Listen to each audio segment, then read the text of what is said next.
Right Pawan, YS వివేక హత్య కేసుకు సంబంధించి ఎక్కడికక్కడ బ్లూ మీడియా ప్రతిపక్షాలపైన ఆ నెపాన్ని నెట్టేందుకు విశ్వ ప్రయత్నాలు ఇప్పటికీ చేస్తూనే ఉంది. దీనికి సంబంధించి చివరి కదిలిరా సభలో చంద్రబాబు నాయుడు తీవ్ర స్థాయిలో ధ్వజమెత్తడం జరిగింది.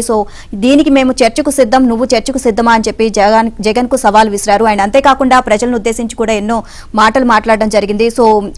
ఎవరి హయాంలో అభివృద్ధి జరిగింది, ఎవరి హయాంలో దోపిడీ జరిగింది అనేది మీరే ఆలోచించుకోవాలి. ఆలోచించుకొని ఓటు వేయండి అని చెప్పేసి ఆయన తీవ్ర స్థాయిలో జగన్ సర్కార్ పైన జగన్ పైన విరుచుకుపడడం జరిగింది. నిజంగా చిన్న లాజిక్ ఇందులో, ఎందుకంటే ఇప్పటివరకు కూడా సిబిఐ నమోదు చేసినటువంటి ఛార్జ్ షీట్ లో ఉన్న పేర్లన్నీ కూడా ఇటు అధికార పార్టీకి సంబంధించినటువంటి నేతలు కావచ్చు, దానితో ఉన్నటువంటి కార్యకర్తలు కావచ్చు, లేదంటే అవినాష్ లేదంటే భాస్కర్ రెడ్డి, ఇదంతా జగన్మోహన్ రెడ్డి కుటుంబానికి సంబంధించిన వాళ్ళు, వీళ్ళ పేర్లే ఉన్నాయి. ఎక్కడ కూడా ప్రతిపక్షాలు, అప్పటి అధికార పార్టీ ఇప్పటి ప్రతిపక్షం టీడీపీకి సంబంధించిన వాళ్ళు ఎక్కడా లేరు.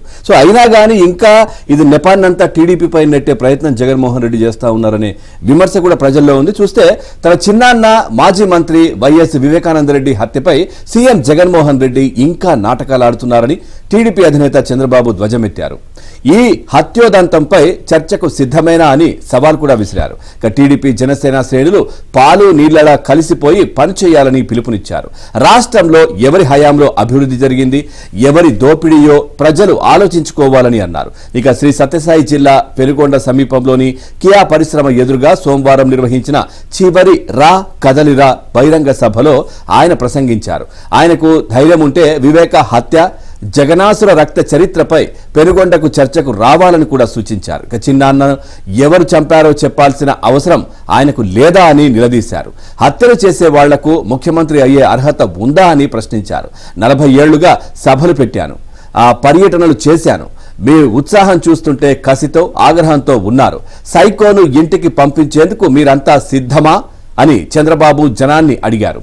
యుద్ధానికి సిద్ధమని వారు నినదించారు.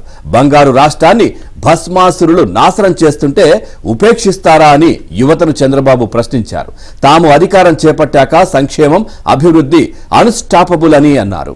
ఇక రాష్ట్ర అభివృద్ధి కోసం తాను, పవన్ కళ్యాణ్ ఎలాంటి త్యాగాలకైనా సిద్ధంగా ఉంటామని, అందుకు మీరు సిద్ధమా అని ఆయన ప్రశ్నించగానే టీడీపీ జనసేన శ్రేణులు సిద్ధమని బదులిచ్చారు.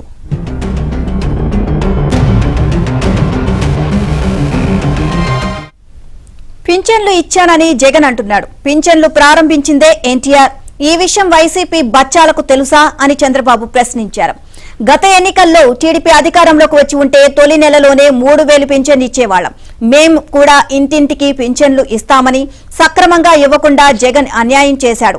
మేమొస్తే ఎవరికి కోత లేకుండా ఇంటి వద్దే పింఛన్లు ఇస్తాం. కాగా రాప్తాడు సిద్ధం సభలో వైసీపీ మూకల దాడిలో గాయపడి కోలుకొని కదిలిరా సభ కవరేజ్ కు వెళ్లిన ఆంధ్రజ్యోతి స్టాఫ్ ఫోటోగ్రాఫర్ శ్రీకృష్ణన్ చంద్రబాబు పరామర్శించారు. ఇక శ్రీకృష్ణను వేదికపైకి పిలిచి ఆరోగ్యంపై ఆరా తీశారు. ముఖ్యమంత్రి జగన్మోహన్ రెడ్డి సిద్ధమా అంటూ సవాల్ ఇచ్చారు. పెనుకొండ సమీపంలోని కియా పరిశ్రమ ఎదురుగా నిర్వహించిన కదిలిరా బహిరంగ సభలో టీడీపీ అధినేత చంద్రబాబు ఈ వ్యాఖ్యలు చేశారు. తాను పెనుకొండ నుంచి సవాలు విసురుతున్న బహిరంగ చర్చకు ముఖ్యమంత్రి జగన్మోహన్ రెడ్డి సిద్ధం కావాలంటూ కూడా చంద్రబాబు చెప్పారు. దీంతో పెనుకొండ కదిలిరా బహిరంగ సభలో పెద్ద ఎత్తున అక్కడ సభకు హాజరైన వారి నుంచి జగన్ కు దమ్ము ధైర్యం ఉంటే టీడీపీ అధినేత చంద్రబాబు సవాల్కు స్పందించి బాబాయ్ వివేకానంద రెడ్డి హత్యపై జగన్మోహన్ రెడ్డి చర్చకు సిద్ధం కావాలంటూ కూడా అక్కడ ప్రజల్లో కూడా తీవ్ర స్థాయిలో చర్చ జరిగింది. ముఖ్యంగా ఏంటంటే ముఖ్యమంత్రి జగన్మోహన్ రెడ్డి తీరు పైన టీడీపీ అధినేత చంద్రబాబు నిప్పులు కట్టారు. బాబాయ్ హత్యను చేయడం నీ మార్పు, తల్లిని అమ్మను గెంటేయడం, ఇంటి నుంచి గెంటేయడం నీ మార్పు, ఊకిల్ బాబాయ్ హత్య చరిత్ర నీ మార్పు, సొంత చెల్లి పుట్టకపోయినా నీ చెప్పు ప్రచారం చేస్తున్నారు, నీ చెప్పు ప్రచారం చేయడం నీ మార్పు, తల్లికి తిండి పెట్టిన వాడు చిన్నమ్మకు బంగారు గాజులు కొనిస్తాడా అంటూ కూడా ఈ తరహాలో ముఖ్యమంత్రి జగన్మోహన్ రెడ్డి చంద్రబాబు చేసిన వ్యాఖ్యలకు పెద్ద ఎత్తున స్పందన వచ్చింది. జగన్మోహన్ రెడ్డికి వ్యతిరేకంగా కూడా పెద్ద ఎత్తున అక్కడ బహిరంగ సభకు హాజరైన టీడీపీ నేతలు, కార్యకర్తలు కూడా చర్చ సాగింది. ఊకిల్ బాబాయ్ అంటూ చంద్రబాబు చెప్పిన ప్రతిసారి కూడా సభకు హాజరైన వారంతా కూడా జగన్ అంటూ పెద్ద ఎత్తున కేకలు వేశారు. వైఎస్ వివేకానంద రెడ్డి హత్యను మొట్టమొదటిగా గుండెపోటు అంటూ కూడా ప్రచారం చేశారు. పనికి మారిన సాక్షి ఛానల్లో కూడా ఇదే తరహాలో ప్రచారం చేశారు. గుండెపోటు అంటూ మొదట ప్రచారం చేసి తర్వాత గొడ్డలి పోటు అన్నారు.